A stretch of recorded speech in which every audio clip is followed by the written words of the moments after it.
नमस्कार दोस्तों, MT Hindi story में आप सभी का स्वागत है।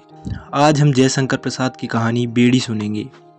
बाबूजी एक पैसा, मैं सुनकर चौंक पड़ा। कितनी कारुणिक आवाज़ थी।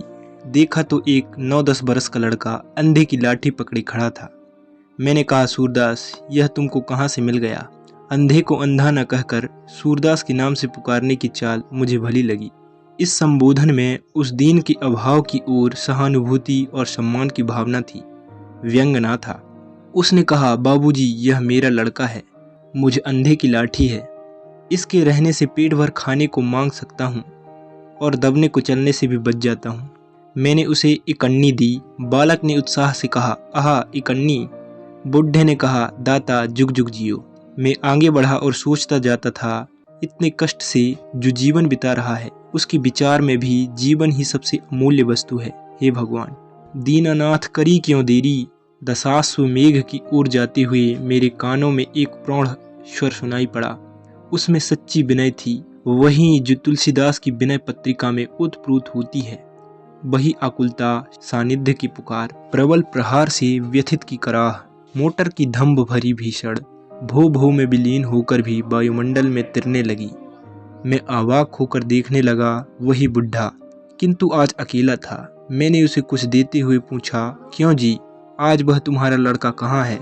बाबूजी, भीख में से कुछ पैसे चुरा कर रखता था, वही लेकर भाग गया। ना जाने कहाँ गया। उन फूटी आंखों से पानी बहने लगा। मैंने पूछा, उसका पता नहीं लगा? कितने दिन हुए? लोग कहते हैं कि वह कलकत्ता भाग गया। उस नटखट लड़के पर क्रोध से भरा हुआ मैं घाट की ओर बढ़ा। वहाँ एक व्यास जी श्रवण चरित्र की कथा सुना रहे थे। मैं सुनते सुनते उस बालक पर अधिक उत्तेजित हो उठा। देखा तो पानी की कल का धुआं पूर्व के आकाश में अजगर की तरह फैल रहा था।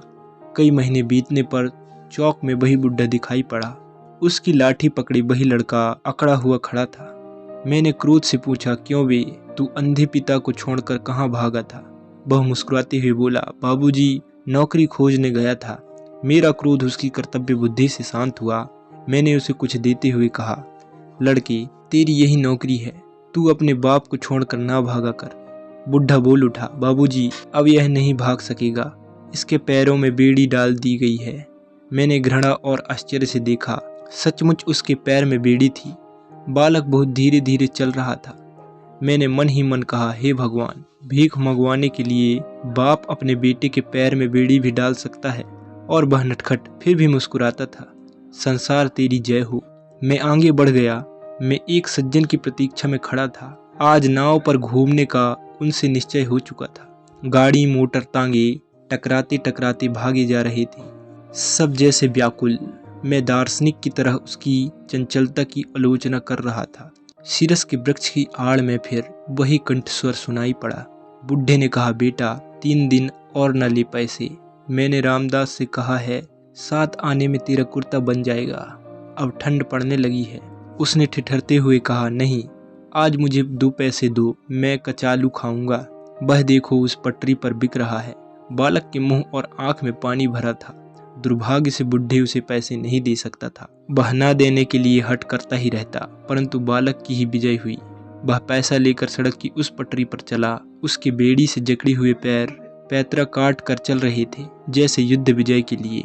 नवीन बाबू 40 मील की स्पीड से मोटर अपने हाथ से दौड़ा रहे थे। दर्शकों की चित्कार से बालक गिर पड़ा।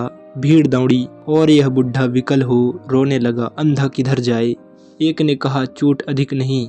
दूसरे ने कहा, हत्यारे ने बेड़ी पहना दी है, नहीं तो क्यों चोट खाता। बूढ़े ने कहा, काट दो बेड़ी बाबा, मुझे ना चाहिए।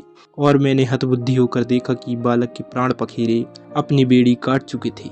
आशा करता हूँ कि ये कहानी आपको अच्छी लगी है। अगर आपको ये कहानी अच्छी लगी हो तो लाइक, शेयर और कमेंट कीजिए और ऐसे ही नई वीडियो के लिए चैनल को सब्सक्राइब कर लीजिए।